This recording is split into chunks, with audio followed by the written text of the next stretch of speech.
मने प्रणतः क्लेशनाशाय गोविन्दाय नमो नमः। नमः परमहंसास्वादितचरणकमलचिन्मकरन्दाय भक्तजनमानसनिवासाय श्रीरामचन्द्राय। वागीशायस्य वदने लक्ष्मीर्यस्य च वक्षसि यस्यास्ते हृदये संवित् तं नृसिंहमहं भजे। गुरुर्ब्रह्मा गुरुर्विष्णुर् गुरुर्देवो महेश्वरः गुरुः साक्षात् परब्रह्म तस्मै श्री गुरवे नमः। भगवत चरण कमलानुरागी सभी आत्मीय प्रिय प्रेमास्पद भगवत प्रेमी जन, आप सभी को मेरा प्रणाम, वंदन, अभिनंदन। जय श्री कृष्ण, राधे राधे। स्वाध्याय परिवार के हम सभी लोग श्रीमद् भगवत गीता के चिंतन की यात्रा में आज 169वें दिन में हम प्रवेश कर रहे हैं। प्रभु की मंगलमय कृपा से श्रीमद् भगवत गीता उसका 8वां अध्याय, जिसे अक्षर ब्रह्म योग कहा गया है, उस पर हम लोग चिंतन कर रहे हैं। कल ठाकुर जी की कृपा से हम 21वें श्लोक पर चिंतन कर रहे थे, जिसमें भगवान ने कहा, मेरा एक ऐसा धाम है जहां पहुंचने के बाद वापस नहीं आना पड़ता। यद गत्वा न निवर्तन्ते तद्धाम परमं मम। यहां आना नहीं पड़ता, वहां से वापस ही नहीं होती। इसका तात्पर्य ये नहीं करना है हमको कि बहुत दूर कहीं हवाई जहाज में जाना पड़ेगा, वहां जाने के बाद फिर हम वापस नहीं आएंगे, ये भाव नहीं है। क्योंकि यहाँ भगवान गीता के माध्यम से पुनर्जन्म और पूर्व जन्म की जो चर्चा कर रहे हैं, उस चर्चा को हम लोग थोड़ा चिंतन की यात्रा में ले जाएंगे। भगवान ने अब तक यहाँ कहा, यदि भगवत प्राप्ति न हो तो ब्रह्मा की पदवी पाने के बाद भी व्यक्ति का पुनरावर्तन होता है। और यहाँ भगवान ने कहा, मेरे धाम में जाने के बाद उसका पुनरावर्तन नहीं होता, पुनः आगमन नहीं होता, उसका पुनर्जन्म नहीं होता। इसका सीधा सा अर्थ है, यहाँ भगवत धाम का अर्थ किसी भौगोलिक स्थान पर लिया नहीं गया है। हाँ, कुछ आचार्यों ने, भक्ति के कुछ विशिष्ट संतों ने कहा है कि गोलोक धाम है ठाकुर जी का, उसको हम नकारते नहीं। लेकिन भाई, जगत गुरु शंकराचार्य पे थोड़ा बहुत मेरी अनन्य निष्ठा है, और मैंने गीता का प्रारंभ शांकर भाष्य के आधार पर ही किया था। तो यह धाम शब्द का अर्थ भगवत स्वरूप ही है।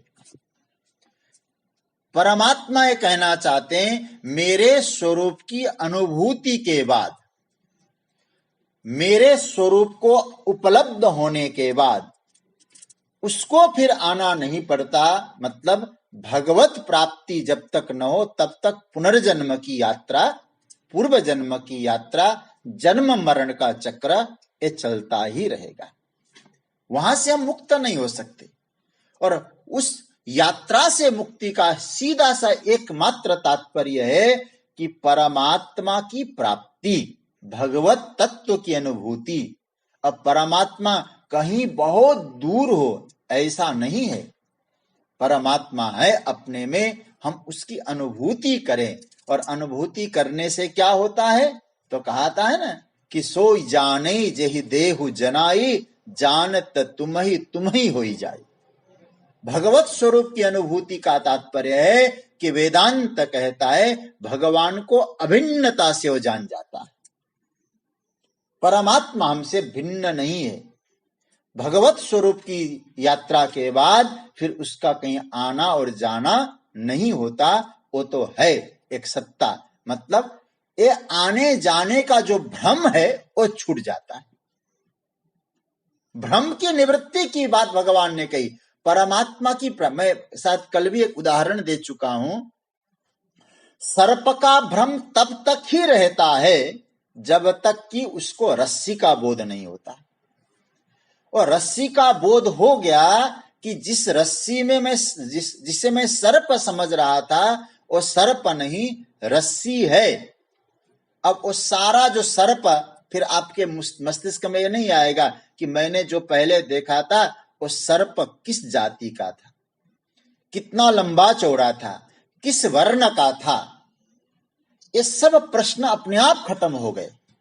ये क्या है? एक भ्रम है। आना जाना ये यात्रा है। आत्मा की जन्म और मृत्यु केवल प्रतीति है। ये प्रतीति की निवृत्ति बोध से संभव है। सूर्य का उदय होना और अस्त होना एक प्रतीति मात्र है।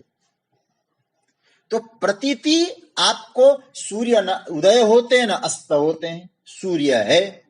उसी तरह से भगवत धाम का अर्थ है सत्य की अनुभूति, भ्रम की निवृत्ति। आना और जाना ये आत्मा का जीवन और मृत्यु ये भ्रम है। मैं मरूंगा, मैं जन्मूंगा, ये सब भ्रम की निवृत्ति ही भगवत तत्व की अनुभूति है। इसलिए भगवान यहां कहते हैं यद गत्वा न निवर्तन्ते, जहां जाने के बाद आना जाना खत्म, उसका मतलब उसने भगवत साक्षात्कार किया, ये भ्रम उसके जीवन से चला गया, जीवन और मृत्यु का भ्रम खत्म हो गया। ये भाव है। अब अच्छा भाई, जो आप कहते हैं कि उस धाम को पाने के बाद उसको आना नहीं पड़ता, ये तो बात हम स्वीकारते हैं सरकार, लेकिन अब ये तो महत्वपूर्ण बात ये हो गई ना कि उसको जब तक नहीं जानेंगे तब तक आवागमन का भ्रम, आना जाना चलता रहेगा। तो जानने का उपाय क्या है और उसका पता कहाँ है? कि उसको जाने कहां से, वो कहाँ है, इसका पहला पता तो पता चले, और पता चले तो हम जानने की कोशिश करेंगे। तो भगवान दोनों बातें यहां कह रहे हैं, उसका पता यह है और जानने का तरीका यह है। अब ये श्लोक हम देखेंगे, 22वां श्लोक। भगवान कहाँ है और जाना कैसे जाएगा, ये दोनों बातें प्रभु ने यहां स्पष्ट कर दी है। तो मैं पहले बोलूं फिर आप लोग बोलिएगा। 22वां श्लोक बड़ा सुंदर श्लोक है। पुरुषः स परपार्थ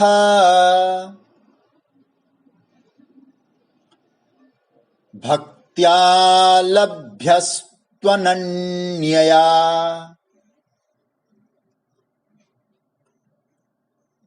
यस्यान्तः स्थानि भूतानि येन सर्वमिदं ततम्। भगवान कह रहे हैं कि पार्थ, यस्य अंतस्थानानि भूतानि येन इदं सर्वं ततम् स परः पुरुषः तु अनन्यया भक्त्या लभ्यः। बड़ा महत्वपूर्ण श्लोक है। पार्थ है अर्जुन, यस्य अंतस्थानानि भूतानि, जिसके भीतर सारे भूत प्राणी स्थावर जंगम मौजूद है, एन सर्वमिदं ततम्, और जिससे संपूर्ण जगत व्याप्त है, वो कौन है? सह परः पुरुषः, वो परम पुरुष है, वो परमात्मा है। और अच्छा, परमात्मा का लक्षण क्या बताया यहां? परमात्मा का लक्षण बताया जिसके भीतर सब कुछ है, जो सर्वत्र है। ये दो लक्षण यहां बताया। उस परम पुरुष का लक्षण फिर सुना देता हूं। जिसके भीतर सारे भूत हैं और जो सर्वत्र व्याप्त है, स परः पुरुषः, वो परम पुरुष है। अच्छा, अब पाने का उपाय, तू अनन्यया भक्त्या लभ्यः, वो परमात्मा अनन्य भक्ति से प्राप्त होता है। अनन्य भक्ति से ही वो प्राप्त होने योग्य है। इसका सीधा अर्थ क्या हुआ? हे अर्जुन, हे पृथानंदन, संपूर्ण प्राणी जिसके भीतर हैं और जिससे संपूर्ण जगत व्याप्त है, वह परम पुरुष अनन्य भक्ति से ही प्राप्त हो सकता है। ये भगवान ने एक बात की। संपूर्ण प्राणी मात्र में, संपूर्ण प्राणी जिसमें है और जो सर्वत्र, उससे सर्वत्र व्याप्त है। अब थोड़ा सा देखो, पहली बात तो यह थोड़ा सा चिंतन ये करना है, माता का गर्भ, माता का गर्भ कैसा है। देखिए, माता का गर्भ, माता तो दिखाई देती है लेकिन भीतर का गर्भ नहीं दिखाई देता। अनुमान भले लगा ले। अब आजकल भी कहते हैं ना भाई, लड़का है या लड़की है टेस्ट मत करो, तो कहते हैं भीतर का जो गर्भ है दिखाई नहीं देता। लेकिन यहां भगवान उल्टी बात कह रहे हैं। यहां क्या कह रहे हैं भगवान? परमात्मा के गर्भ में सब कुछ है। थोड़ा सा चिंतन करना, आपको बहुत अच्छा लगे। भगवान के गर्भ में सब कुछ है, लेकिन हो क्या रहा है? गर्भ दिखाई दे रहा है, मतलब सब कुछ तो दिखाई दे रहा है, लेकिन जो गर्भ जिसके भीतर वो गर्भ है, वो मां के रूप में जो परमात्मा है, वो न दिखाई देता है। और मैं ऐसे ये बात नहीं कह रहा हूं, आपको प्रमाण सहित कहूंगा इस बात को। श्रीमद् भागवत के 10वें स्कंद में के 14वें अध्याय में जब ब्रह्मा जी महाराज स्तुति करते हैं, बड़ा सुंदर श्लोक है। मैं जब सुनाता था तो हमारे पूज्य गुरु जी इस श्लोक को बार बार कहते थे, इसको सुनाओ, इसको सुनाओ। और उनके चरणों में बैठ के हमने कई बार इस स्तुति का प्रवचन भी किया है। तो क्या कह रहे ब्रह्मा जी? ये 14वें अध्याय का 12वां श्लोक। उत्क्षेपणम गर्भगतस्य पादयो किम कल्पते मातुरधोक्ष जागसे किमस्ति नास्ति व्यपदेश भूषितम तवास्ति कुक्षे कियदप्यनन्तः। क्या कह रहे ब्रह्मा जी? हे भगवान, संपूर्ण विश्व ब्रह्मांड आपके उदर है, उदर में है। तो उस उदर में ब्रह्मा भी एक बालक बन के बैठा है। और ब्रह्मा जी कहते, सरकार, जब मां के गर्भ के भीतर बालक बैठता है और बालक कभी हाथ पर पटकता है, माता नाराज नहीं होती। तो हम भी तो एक बालक है, मैंने ब्रजवासियों का कोई अपराध कर दिया तो आप मां होने के कारण नाराज तो नहीं होगे ना प्रभु? तो ब्रह्मा जी भी इस बात को कहते, संपूर्ण विश्व ब्रह्मांड हम सब परमात्मा के गर्भ के भीतर है। तो जगत क्या हुआ? भगवान के भीतर है, लेकिन अंतर यह है, जो भीतर है वो दिखाई तो देता है, जिसने धारण किया है वो दिखाई नहीं देता, जगत दिखाई दे रहा है। तो जिस परमात्मा के भीतर है, तो भगवान आगे और स्पष्ट कहते हैं, जिससे संपूर्ण जगत व्याप्त है। दोनों बातें। तो भगवान सर्वत्र व्याप्त भी है और परमात्मा ने इसको धारण भी किया हुआ है। आगे 9वें अध्याय में बहुत स्पष्ट हो जाएगा। मत्स्थानी सर्वभूतानि न चाहम तेष्वस्थित न च मत्स्थानि भूतानि पश्य में योगमैश्वरम। वहां जाके हम चर्चा करेंगे, इसकी बहुत अच्छी चर्चा होगी वहां। तो यहां क्या हुआ? जिस परमात्मा से सब व्याप्त है, अतः वह परमात्मा कैसा है? तो शास्त्र कहते आकाशवत है। इसलिए माध्यन्दिनी शाखा में शुक्ल यजुर्वेद में अंतिम मंत्र क्या है? खम ब्रह्म, आकाश ब्रह्म की तरह है। तो सबको अवकाश दे रहा है। तो अब एक और बढ़िया बात मुझे आपको कहूं, इस श्लोक की भाष्य में महाप्रभु वल्लभाचार्य ने एक अच्छी बात लिखी। कहते हैं, एतत् स्पष्टम, क्या एन सर्वम विदम ततम एतत् स्पष्टम, एक लीला का उन्होंने याद किया। मृत भक्षण प्रसंगे श्री गोकुलेश्वरे एन सर्वमिदम ततम। देखिए क्या सुंदर सूत्र है। महाप्रभु वल्लभाचार्य जी कहते हैं कि जब भगवान ने मिट्टी खाई, अपने मुंह में मिट्टी डाली, और मैया यशोदा ने कहा कन्हैया अपना मुंह दिखाओ, और भगवान ने अपना मुंह दिखाया तो क्या देखा? सब कुछ देखा। एतद विचित्रम सहजीव काला स्वभाव कर्मा सयलिंग भेदम सुनोतनो दास्य विदारितास्य ब्रजम सहात्मान बवाप शंका। महाप्रभु जी कहते हैं कि उस समय तो यशोदा मैया कान पकड़ के कह रही है ना, तो यशोदा मैया भी अपने आप को भगवान बालकृष्ण के उस दिव्य उदर के भीतर अपने आप को पाया। तो भगवान क्या कहते हैं, सबको मैंने धारण किया और सब मुझ में है, येन सर्वमिदं तत्। तो परमात्मा में सब है और सब में परमात्मा है, ऐसा भाव। देखो भाई, एक भाव मैं आपसे और एक कुछ बातें और चिंतन की यात्रा में हम लोग जाएं। अगर किसी ने भगवान को पा लिया, भगवान की अनुभूति कर ली, तो क्या हुआ? अब हम थोड़ा चिंतन करते हैं। तो सर्वभूतों को उसने पा लिया, क्योंकि उसमें सब कुछ है। उसको पा लिया तो सबको पा लिया, और उसको न पाकर जो केवल पदार्थों को पाने में लगा, वो पदार्थों को भी न पा सका। क्यों?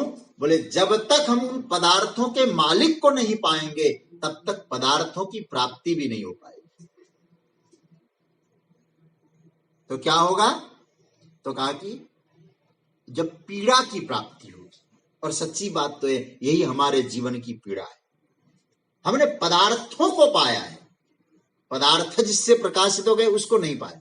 एक कथा आती है ना, एक सम्राट था, और सम्राट कहीं विजय स्त्री के लिए गया, और गया वहां खूब उसने विजय पाया। और विजय पाने के बाद उसने, उसकी कई रानियां थी, सबको पत्र लिखा कि भाई आप लोगों का डिमांड मुझे पत्र से बता दीजिए। किसी ने हीरा कहा, किसी ने कोहिनूर कहा, किसी ने क्या कहा, किसी ने क्या कहा। एक ने कहा मुझे तो अपने मालिक चाहिए।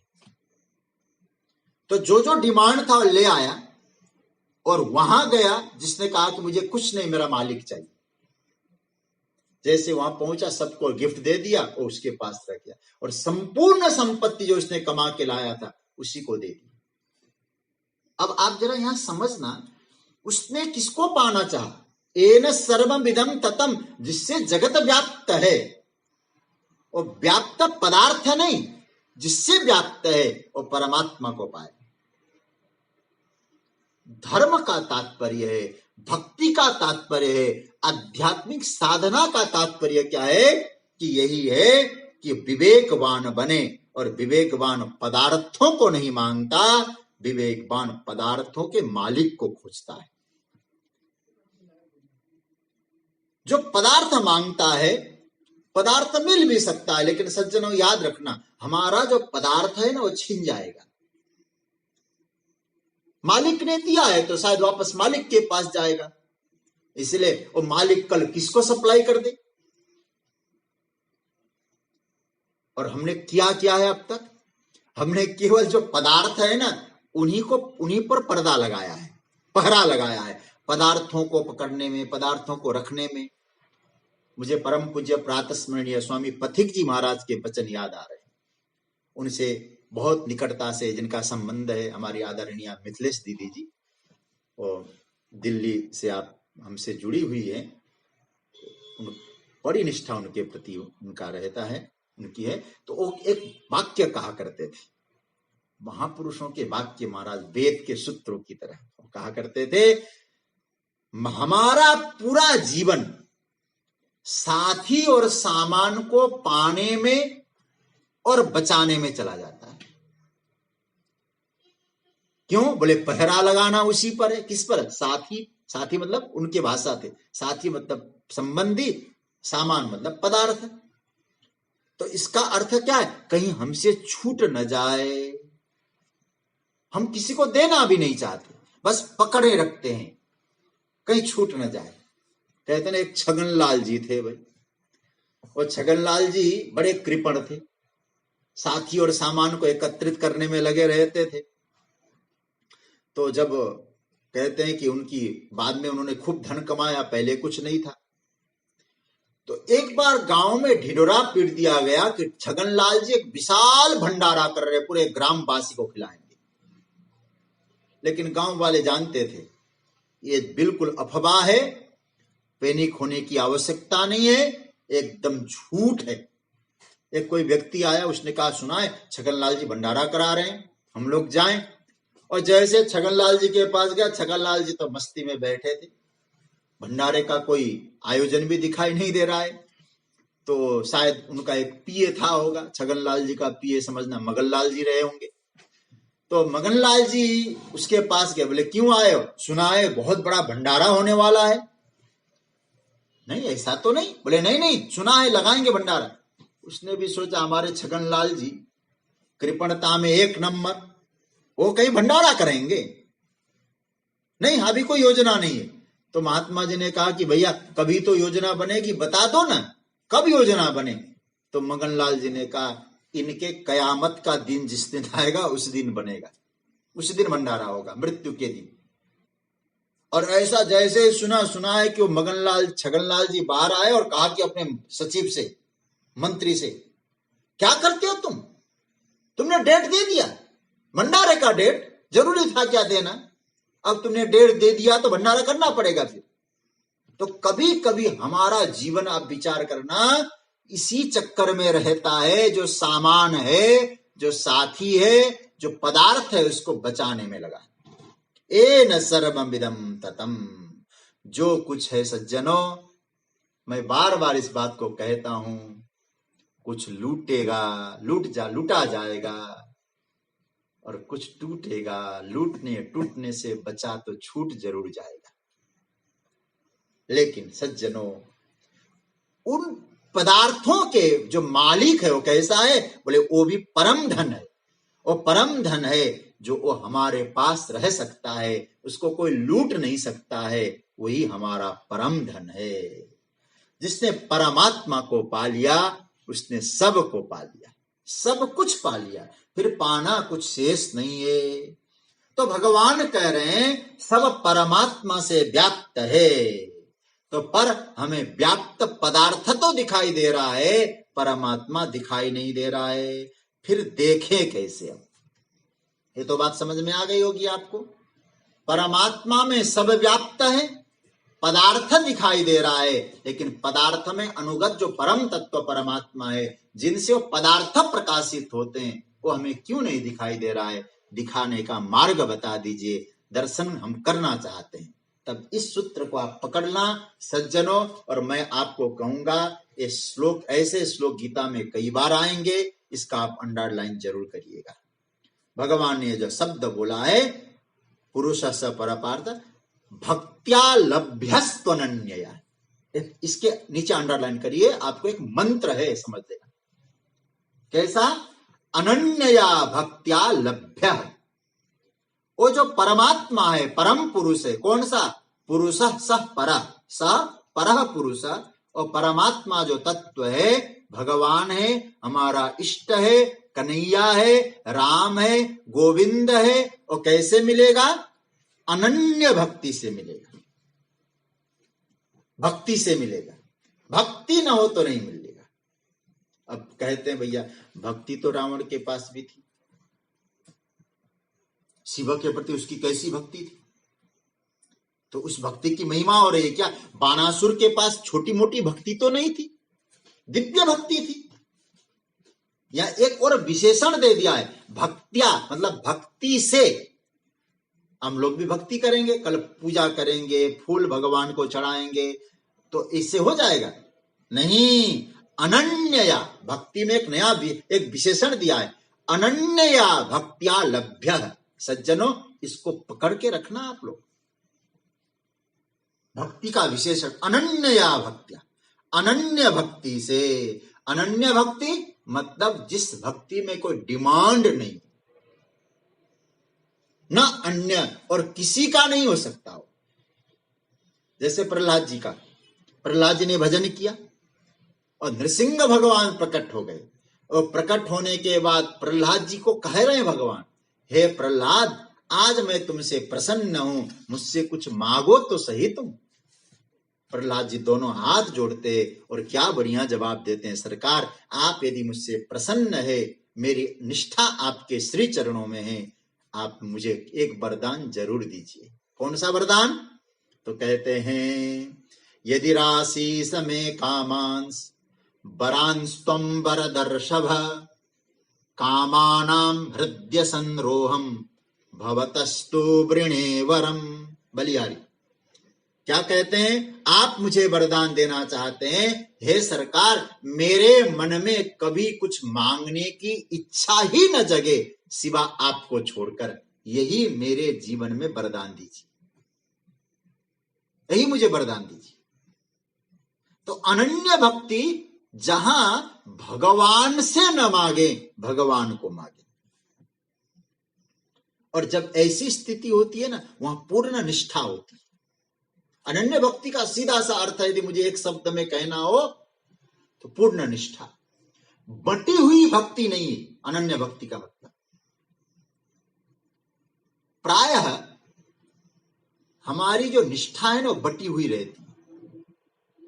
हम लोग कई जगह जाते हैं, अपने निष्ठा को बांटते हैं, लेकिन जो निष्ठा शब्द संस्कृत में बनता है, जानते हैं कौन सा है? स्था गति निवृत्त।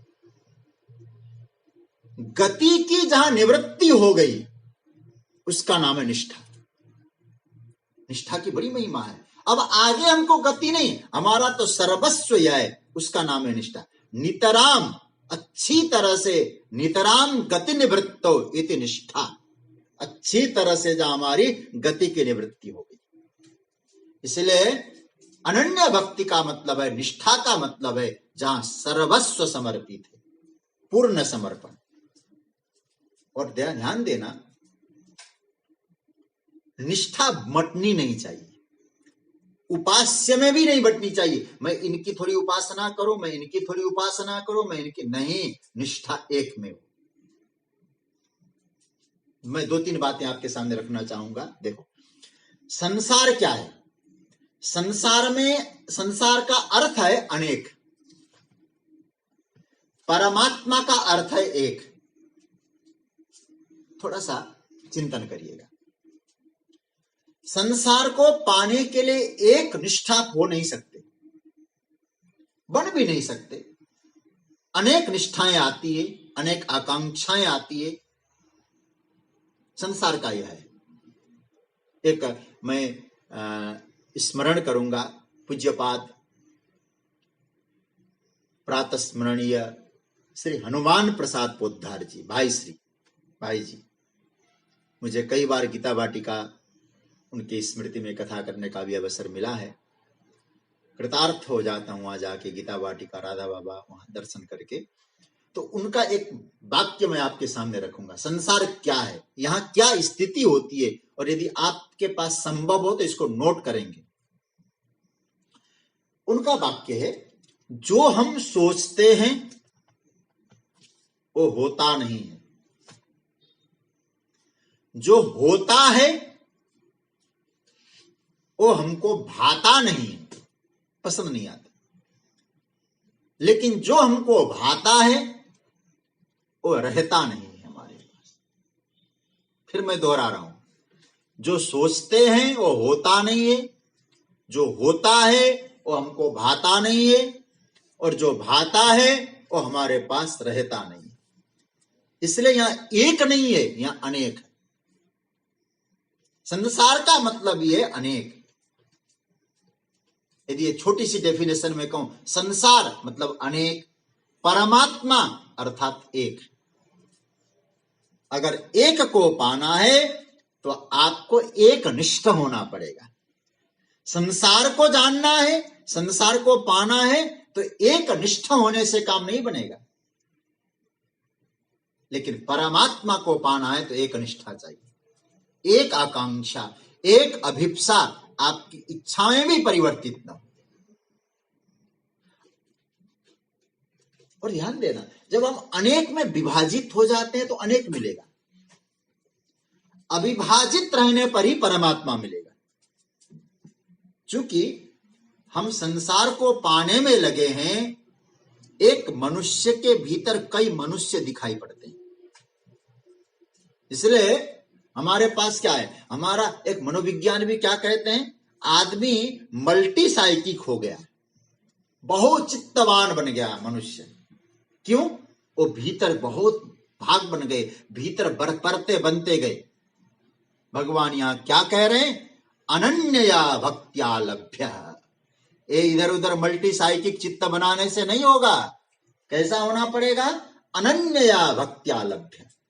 अनन्य भक्ति से ही परमात्मा को पाया जा सकता है। अनन्य अर्थात एकीकृत भाव, इंटीग्रेटेड व्यक्ति जब तक न हो तब तक परमात्मा की ओर जा ही नहीं सकता है।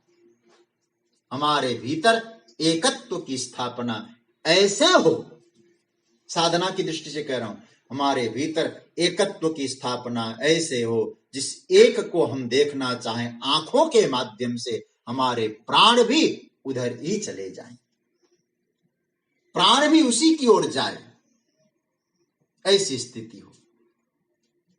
पर अभी हमारी ऐसी स्थिति तो बनी नहीं है। हमारी तो क्या स्थिति हो रही है?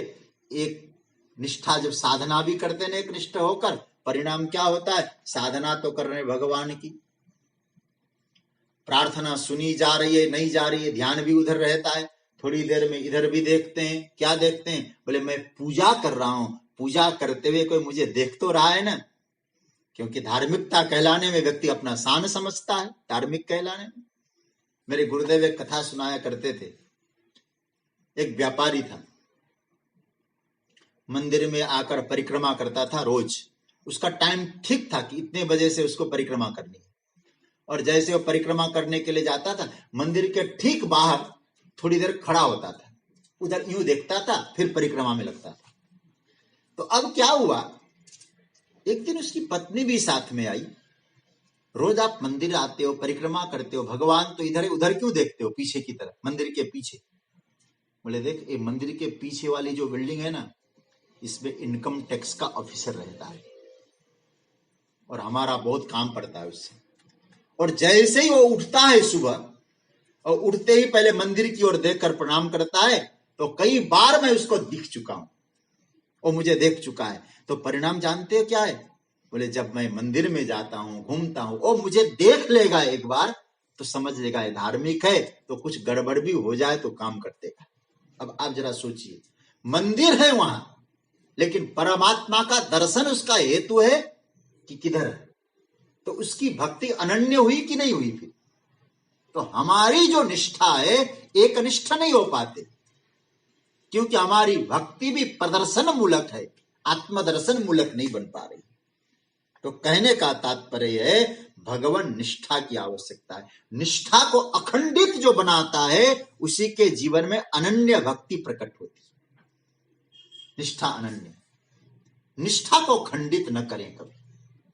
अच्छा, एक आप सब जानते ही होंगे इस बात को कि मूर्ति जो होती है ना, हमने मंदिर में मूर्ति की स्थापना की, और मूर्ति यदि खंडित हो जाए तो आप मूर्ति मंदिर में रखते हैं क्या? नहीं रखते। बोले क्यों? बोले खंडित हो गई मूर्ति। सज्जनों, हमारी निष्ठा की मूर्ति भीतर है और वही परमात्मा है। निष्ठा की मूर्ति भीतर यदि खंडित हो जाए तो याद रखना, उसमें सर्वेश्वर की स्थापना नहीं हो सकती। हमारी निष्ठा, हमारी श्रद्धा की जो मूर्ति है सज्जनों, उसको अखंडित बना के रखिए। जिस दिन हमारी श्रद्धा खंडित हो जाएगी, मूर्ति खंडित हो जाएगी निष्ठा की, फिर सर्वेश्वर उसमें प्रतिष्ठित नहीं हो पाएगा। भगवान कह रहे भक्त्यालभ्यस्त्वनन्यया, और परम पुरुष मिलेगा अखंडित श्रद्धा से, अनन्य भक्ति से। भगवान बार बार कहते हैं अनन्यगामी चित्त बनाओ। कैसे बनाना?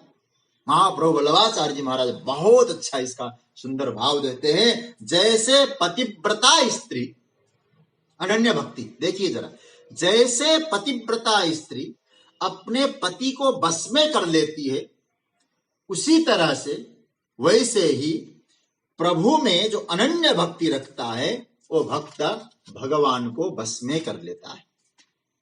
और इसका बिल्कुल सही रूप भागवत में प्रस्तुत है। पति पत्नी का उदाहरण दिया है भगवान ने, और कहां दिया है मैं आपको बताता हूं।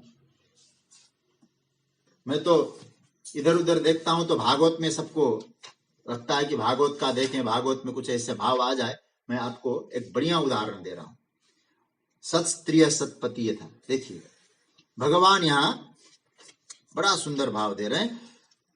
यह है अम्बरीश जी का चरित्र। अम्बरीश जी का जो चरित्र भाव भागवत में आया, अम्बरीश जी कैसे हैं? अम्बरीश जी भगवान के प्रति अनन्य निष्ठा रखते हैं। उनके चरित्र का क्या गान करूं मैं विस्तार में नहीं जाऊंगा, आप सब उस कथा से परिचित हैं। परम अनन्य निष्ठावान भक्त अम्बरीश जी। ऐसा लिखा है, सबई मनः कृष्ण पदार विंदयो बचानसी वैकुंठ गुणानुवर्णने करो हरेर मंदिर मार्जना दिशो श्रुतिम चकाराच्युत सत्कथोदय। पूरा 9 भक्ति अम्बरीश जी में मौजूद है। 9 प्रकार की भक्ति है अम्बरीश जी में। मैं उनकी कथानक में नहीं जाऊंगा। मैं जब भागवत जी की कथा विस्तार से सुनाने का अवसर मिलता है तो अम्बरीश जी का चरित्र बड़ा दिव्य निकलता है। सज्जनों, अम्बरीश जी के बारे में आप सब जानते हैं। एकादशी का उन्होंने व्रत किया। दुर्वासा जी आए, कुछ दुर्वासा जी से उन्होंने ब्राह्मणों के कहने पर पारण कर लिया था। तुलसी दल और जल लेकर उन्होंने पा लिया था। तो दुर्वासा जी को क्रोध आता है, तो कृत्या प्रकट करके कृत्या से कहते हैं कि इसको मार डालो। तो कृत्या उनके ऊपर झपट्टा मारती है।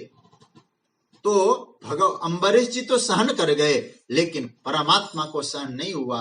सुदर्शन चक्र से कृत्या का वध कर दिया। लेकिन वही सुदर्शन चक्र दुर्वासा जी के पीछे पड़ा। दुर्वासा जी सब जगह गए, कोई उनको रखने को राजी नहीं है। तब वो भगवान शंकर के पास गए। भगवान शंकर ने कहा, मैं तुमको रख नहीं पाऊंगा, हाँ उपाय बता सकता हूं। क्या उपाय है? एक ही मात्र उपाय है, तमेव शरणम याहि हरि संते विधास्यति। तुम भगवान नारायण के पास जाओ तो नारायण ही कृपा करके तुम्हारी रक्षा करेंगे। सज्जनों, जब भगवान नारायण के पास गए तो भगवान नारायण ने एक बात जो कही है ना, प्रभु ने जो बात कही वो बड़ा महत्वपूर्ण है। हम लोग तो कहते हैं भगवान सर्वतंत्र स्वतंत्र है। रामचरितमानस में देवर्षि नारद भी कहते परम स्वतंत्र न सिर पर का। आप जरा सोच सकते हैं भगवान कभी परतंत्र होंगे? भगवान ने यहां अपने लिए क्या बताए? प्रभु स्वयं कहते मैं परतंत्र हूं। दुर्वासा जी, मेरा जैसा परतंत्र कोई है नहीं। बोले महाराज, हम तो सोच रहे थे आप पूर्ण स्वतंत्र है। बोले नहीं, मैं परतंत्र हूं। आप परतंत्र है, पराधीन है? हाँ, कैसे? भगवान स्वयं कह रहे हैं। श्री भगवान उवाच अहम भक्त पराधीनो यः स्वतंत्र इव द्विजः साधुभिर्ग्रस्त हृदयो भक्तैर भक्त जनप्रिय। ये श्लोक है श्रीमद् भागवत के 9वें स्कंद के 4थे अध्याय का 63वां श्लोक। भगवान कहते हैं मैं बिल्कुल पराधीन, भक्तों ने मुझे आधीन कर रखा है। महाराज, कैसे आधीन कर रखा है भक्तों ने? अब यहां देखिए, वही बात कहूं जो अभी महाप्रभु वल्लभाचार्य जी का मैं स्मरण करके बोल रहा था। भगवान कह रहे हैं कि मयि निर्बद्ध हृदय साधवा समदर्शना बसी कुर्वन्ति माम भक्त्या सत्स्त्रिय सत्पति पतिम यथा। वही बात कह रहे हैं कि जैसे एक पतिव्रता नारी अपने पातिव्रत धर्म का पूर्णतया पालन करके अपने पति को बस में करती है, ऐसा ही जो मेरा भक्त है, अनन्य भक्त कौन है? जो मेरे बताए अनुसार जो धर्म है उसका पालन करके मुझे बस में करके रखता है। इसलिए जैसे स्त्री अपने पति को बस में करे, मेरा भक्त मुझे बस में करता है। तो अनन्य भक्त का तात्पर्य क्या हुआ? जो परमात्मा को भी जिसने बस में किया है, उस भक्ति का नाम है अनन्य भक्ति। परमात्मा भी उसके वशीभूत हो जाते हैं। इसलिए मैं आपसे कहूं, श्रीमद् भगवत गीता का यह भक्ति का प्रकरण है। 7वें अध्याय से भक्ति का प्रकरण चलेगा, लेकिन भगवान एक महत्वपूर्ण बात कहते हैं गीता में। कहीं आपको संकेत करूंगा, यदि भगवान को सगुण साकार का दर्शन करना हो तो आपको अनन्य भक्ति चाहिए। गीता के अनुसार कह रहा हूं, गुणातीत प्रभु की अनुभूति करनी हो तो भी आपको अनन्य भक्ति चाहिए, और तत्व ज्ञान को पाना है तो भी अनन्य भक्ति चाहिए आपको। मैं उदाहरण दे रहा हूं, आपके पास छोटी गीता है ना, उस गीता को जरा देख लें, आपको स्पष्ट एक एक शब्द में आपको एक एक श्लोक आपके सामने रखूंगा। 11वां अध्याय का 54वां श्लोक, जिसमें भगवान ने अर्जुन को विश्वरूप का दर्शन कराया। थोड़ा आप उस श्लोक को जरा दर्शन करिए। 54वां श्लोक, उसमें भगवान क्या कह रहे हैं देखिए। भक्त्या तू अनन्यया शक्य, देखिए अनन्य भक्त्या, यहां भी जैसे वहां आया भक्त्या तु अनन्यया शक्य अहमेवं विदुर्जुन ज्ञातुम द्रष्टुम च तत्वेन प्रविष्टुम च परंतप। अनन्य भक्ति से मुझे कोई जान सकता है, मेरा दर्शन कर सकता है, तत्व पूर्वक जान सकता है और उसमें प्रवेश भी कर सकता है। ये विश्वरूप दर्शन, तो सगुण साकार का दर्शन भी आपको अनन्य भक्ति से। अच्छा भाई, अब जो 14वां अध्याय है हमारा श्रीमद् भगवद गीता का, ये 14वां जो अध्याय क्या है, 14वां अध्याय गुणत्रय विभाग योग। और उस गुणत्रय विभाग योग में गुणों का वर्णन करके गुणातीत तत्व परमात्मा का वर्णन किया है। लेकिन उस गुणातीत परमात्मा तत्व का कैसे प्राप्त करना, 26वां श्लोक देखिए। पूरा गुणों का वर्णन करके अंत में भगवान कहते हैं मैं तो गुणातीत हूं, गुणों से परे हूं, मुझे कैसे कोई पा सकता है। माम चयो अव्यभिचारेण भक्ति योगेन सेवते। उसी अनन्य भक्ति का एक नया नाम दिया भगवान ने, अव्यभिचारी भक्ति। एक व्यभिचारी भक्ति होती है, एक अव्यभिचारी भक्ति। तो इसका अर्थ है कि भगवान का दर्शन करना है तो अनन्य भक्ति, गुणातीत परमात्मा की अनुभूति करनी है तो भी आपको अनन्य भक्ति। अब 13वां अध्याय आप देखें, क्षेत्र क्षेत्रज्ञ विभाग योग। 13वां अध्याय का जो 10 नंबर का श्लोक है उसमें भगवान कहते हैं मयि चानन्य योगेन भक्तिरव्यभिचारिणी। बड़ी महिमा का ये भगवान यहां भी कहते हैं यदि तत्व ज्ञान की प्राप्ति करनी हो तो भी अनन्य भक्ति की आवश्यकता रहती है। तो फिर मैं आपसे कहूं गीता में अनन्यता की बड़ी महिमा गाई है। और सज्जनों, मैं आपको एक छोटी सी बात और कहूं अनन्यता के विषय में। अनन्य भक्ति के 4 स्तर होते हैं और मैं कहूंगा आप लोगों से निवेदन करूंगा, क्योंकि यहां अनन्य भक्ति की बड़ी महिमा है। पुरुषः स परः पार्थ भक्त्या लभ्य तो अनन्यया। उस परम पुरुष को अनन्य भक्ति से ही प्राप्त किया जा सकता है, जिससे कि जन्म मरण का चक्कर निवृत्त हो जाए। तो अब इस अनन्य भक्ति के 4 स्तर, इसको आप नोट कर लीजिएगा और बाद में स्पष्ट हो जाएगा। पहला, उद्देश्य 1, दूसरा भाव 1,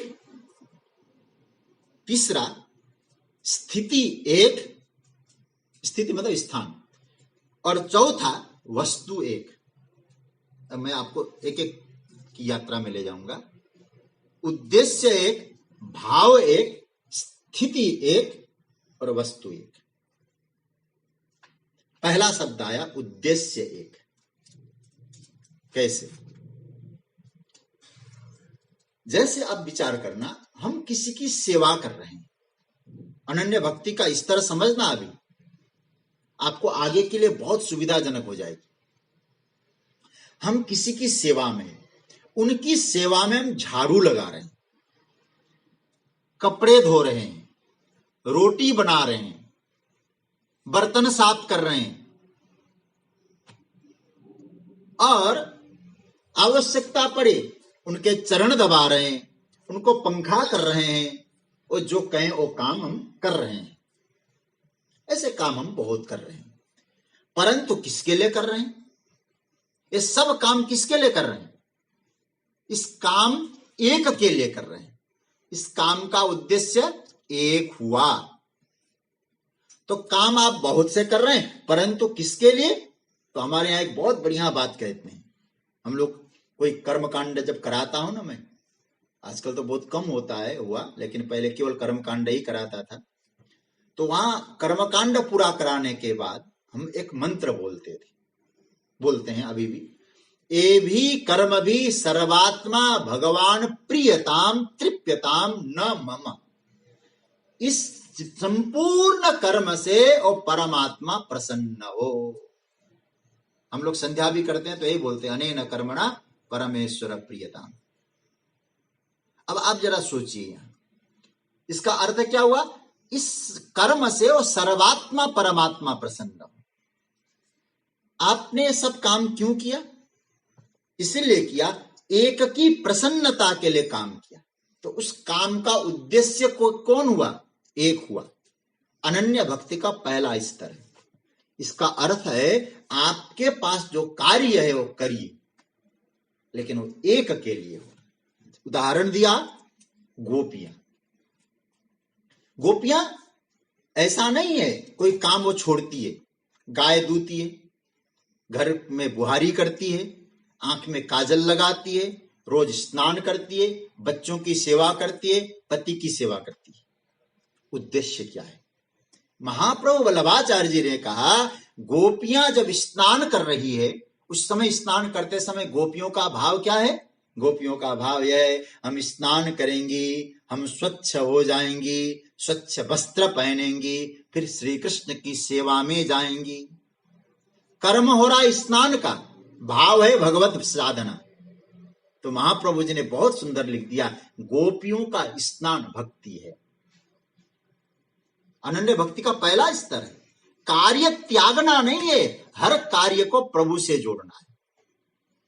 किसी ने महाप्रभु जी से पूछा, वल्लभाचार्य जी से, महाराज एक बात बताइए, गोपियां आंखों में काजल क्यों लगा रही है? बोले, गोविंद जब देखेंगे ना तो गोपियों ने काजल लगाया है, तो हमारे काजलों को और आंखों को देख के भगवान प्रसन्न होंगे, हमको सुख मिले, दो लोग देख के हमारी वाहवाही करें, इसके लिए मेरी आंखों में काजल नहीं है। इन आंखों को देखकर कृष्ण प्रसन्न होगा। गोपियों के आंख अच्छे हैं, उनको देखकर प्रसन्न, हमारी बड़ाई के लिए नहीं। क्या कहना उनकी भक्ति का। नारद जी को लिखना पड़ता यथा ब्रज गोपिका नाम। घर में जब झाड़ू लगाती है ना गोपियां, वो क्या सोचती है? ओ अभी थोड़ी देर में कृष्ण आएगा ना, यहाँ कन्हैया के दर्शन की इच्छा, झाड़ू लगाना। तो इसका मतलब है कर्म झाड़ू भी कर रही है, स्नान भी है, काजल भी है, उद्देश्य एक है। तो अनन्य भक्ति का पहला स्तर है, काम अनेक उद्देश्य एक, इससे भगवान प्रसन्न होते हैं। अनन्य भक्ति का पहला स्तर है। दूसरा स्तर देखिए, दूसरा स्तर बताया भाव एक। अब भाव किसको कहते हैं? भाव का तात्पर्य होता है, देखिए, धर्म का भाव अनेक है पर भाव का उद्देश्य एक है। हम साधना के मार्ग में जाते हैं ना, साधना में भी हमारे भाव अनेक बनते हैं, लेकिन भाव का लक्ष्य एक होना चाहिए, भाव का विषय एक होना चाहिए। जैसे गोस्वामी जी की एक पंक्ति बहुत प्रसिद्ध है, कहते हैं, तो ही मोही नाते अनेक, मानिए जो भावे। जो आपको अच्छा लगे आप मान लो। क्या नाता है? हमारी पसंद से नाता नहीं है, ये आपके पसंद से। हम अपनी पसंद क्यों करें? बोले कौन सा पसंद है आपको, मान लो। क्या नाता है? अब महापुरुषों की वाणी देखिए, दिव्य। तात मात गुरु सखा तू सब विधि हितु मेरो। चाहे आपके साथ मेरा माँ का नाता हो, आपके साथ बाप का नाता हो, आपके साथ सखा का नाता हो, और आपके साथ गुरु का नाता हो, लेकिन हो आपके साथ। नाते अनेक, भाव अनेक, लेकिन भाव का विषय एक। तुम ही मेरे माता, तुम ही पिता हो, भाव अनेक है परंतु एक में है वो सब भाव। अनन्य भक्ति का मतलब है वो भाव एक में, अनेक के साथ नहीं है भाव, भाव एक है। आप कब प्राय इस मंत्र को तो सब जानते हैं, प्रसिद्ध मंत्र है,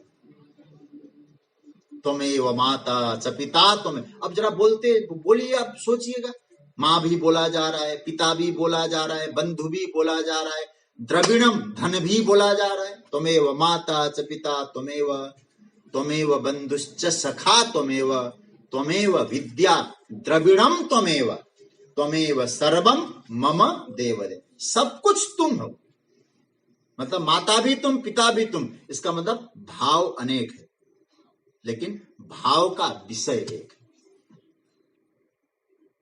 अनन्य भक्ति का दूसरा स्तर। आप नाते के कुछ भाव लगाइए, कितने भी नाता लगाइए भाव से, लेकिन वो सारा एक में पर्यवसान हो। तो उद्देश्य एक, भाव एक। तीसरा अनन्य भक्ति का तीसरा स्तर है स्थान एक। स्थान अर्थात स्थिति, स्थान एक ही बात है। अच्छा, इसको कैसे घटाया हमारे शास्त्रों ने? चारों ओर घूमकर आइए, कहां पहुंचना है? हमें अपनी जगह पहुंचना है, अपने स्थान में पहुंचना है। बाजार गए, मार्केट गए, आए अपने स्थान पर। एक छांदोग्य उपनिषद का एक मंत्र मैंने आज अध्ययन करते समय नोट किया। लिखा यहां, यथा शकुनी सूत्रेण प्रबद्ध दिशम दिशम पतित्वा अन्यत्र आयतनम अलब्ध्वा बंधनम एव उपस्त्रयत एवमेव खलु सौम्य तन मनो दिशम दिशम पतित्वा अन्यत्र आयतनम अलब्ध्वा प्राणम एव उपस्त्रयते प्राणबंध ही सौम्य इति। छांदोग्य उपनिषद 6:8-2। अब आप थोड़ा सा देखिए, इसका अर्थ क्या है?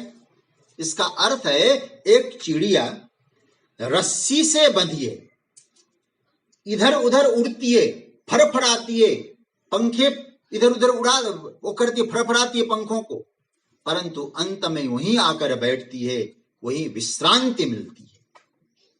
तो इसका मतलब है ऐसा ही हमारा मन जाता है, छटपटाता है, फिर भी अपने मूल स्थान में आए और वहां आकर शांति से बैठे।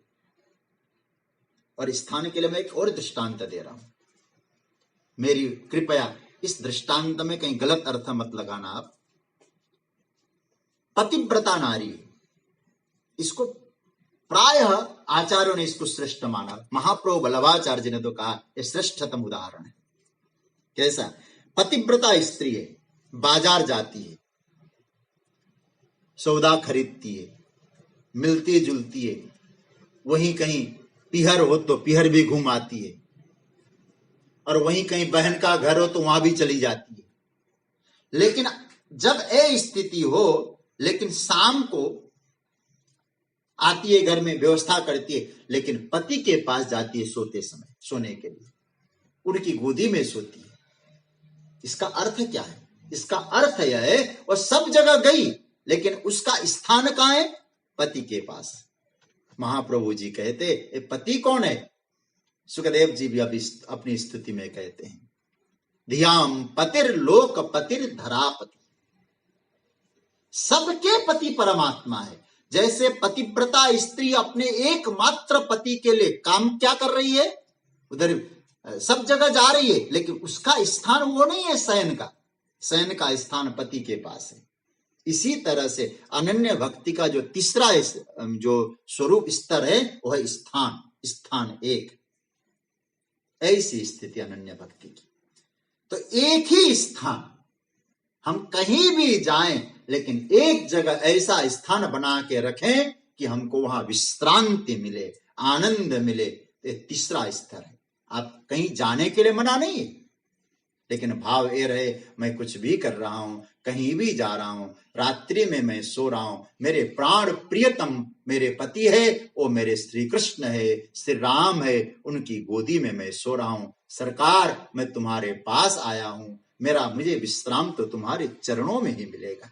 सज्जनों, ये भाव से प्रार्थना करके कल आप सोइए, आज से प्रारंभ करिए। कल तो अंग्रेजी नया वर्ष चालू होगा, तो फिर आप तरोताजा पाएंगे। क्या भाव रखना? सोने से पहले थोड़ी देर ध्यान करें, जगत मात्र के पति परमात्मा है, सरकार मैं आपके गोदी में सो रहा हूं, आप मुस्कुरा के मुझे सुला रहे हैं। और कहीं सोते ही रह गए ना, चिंता न करो, उन्हीं की गोदी में जाएंगे फिर। ठाकुर जी ऐसा किसी को न करें। कहने का तात्पर्य है ये तीन स्तर तो आप समझ गए अनन्य भक्ति के। उद्देश्य एक,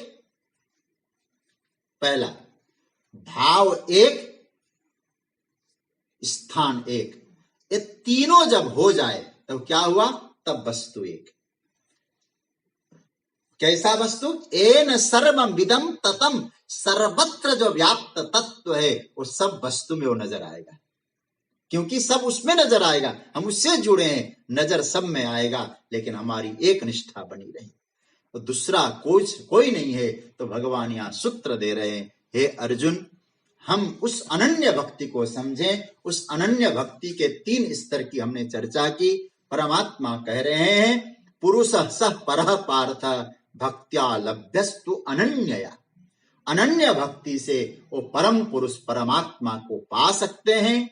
और यस्यांत स्थानी भूतानि, जिसमें सब है, जो सब में व्याप्त है, वो परम पुरुष परमात्मा हमारी अनन्य भक्ति से ही हमको उपलब्ध होगा, हमें प्राप्त होगा।